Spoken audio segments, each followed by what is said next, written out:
Pemirsa, jumlah kasus gigitan hewan penular rabies HPR di Bali tahun 2025 menunjukkan peningkatan yang signifikan dibandingkan tahun sebelumnya.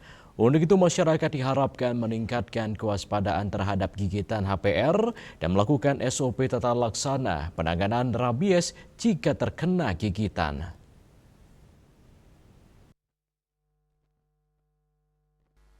Dilihat dari data kasus gigitan hewan penular rabies HPR di Bali hingga 26 September 2025 telah mencapai 49.094 orang, di mana Badung menempati posisi pertama dengan 8.664 kasus, disusul Denpasar dengan 6.949 kasus, Gianyar 6.054 kasus. Rata-rata kasus gigitan HPR mencapai 5.455 kasus per bulan atau 182 kasus per hari. Terjadi 7 kematian akibat rabies di tahun 2024, sementara di tahun 2025 hingga 26 September telah berjumlah 12 kasus. Menanggapi hal tersebut, Kepala Bidang Pencegahan dan Pengendalian Penyakit P2P Dinas Kesehatan Provinsi Bali, Dr. Igusti Ayu Rake Susanti Mkes mengatakan Dinas Kesehatan Provinsi Bali dari awal tahun telah melakukan antisipasi dengan mengirimkan surat ke kabupaten kota untuk meningkatkan kewaspadaan terhadap penyebaran rabies dan menyiapkan seluruh puskesmas dan RSUD untuk menjadi rabies center sehingga siap dengan tata laksana penanganan rabies.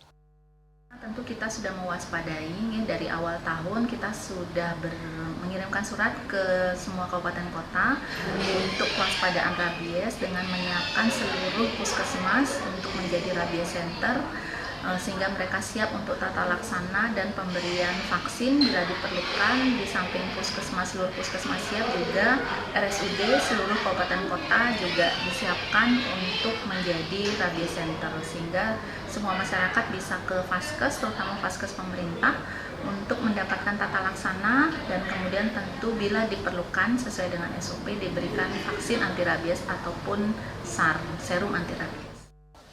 Ditambahkannya, selama ini Diskes Provinsi Bali juga telah melakukan kerjasama dengan Dinas Pertanian dalam upaya pencegahan penyebaran penyakit rabies. Masyarakat diharapkan menghindari gigitan hewan penular rabies, namun jika terjadi gigitan segera cuci luka selama 15 menit dan menghubungi fasilitas kesehatan terdekat. Kalau mengalami gigitan, baik itu walaupun anjing pemilik di rumah sendiri, atau bahkan anjing liar gitu, yang pasti harus segera mencuci luka di air mengalir dengan sabun. Jadi dengan sabun dicuci lukanya di air mengalir selama 15 menit, kemudian segera ke fasilitas pelayanan kesehatan untuk mendapat tata laksana lebih lanjut. Pemilik hewan berpotensi menularkan rabies diharapkan agar secara rutin memvaksin hewan peliharaannya dan tidak dilepas liarkan. Di samping itu, Dinkes juga telah gencar melakukan sosialisasi pencegahan rabies melalui berbagai media untuk memberikan edukasi kepada masyarakat terkait pencegahan rabies. Ekayana, Bali TV.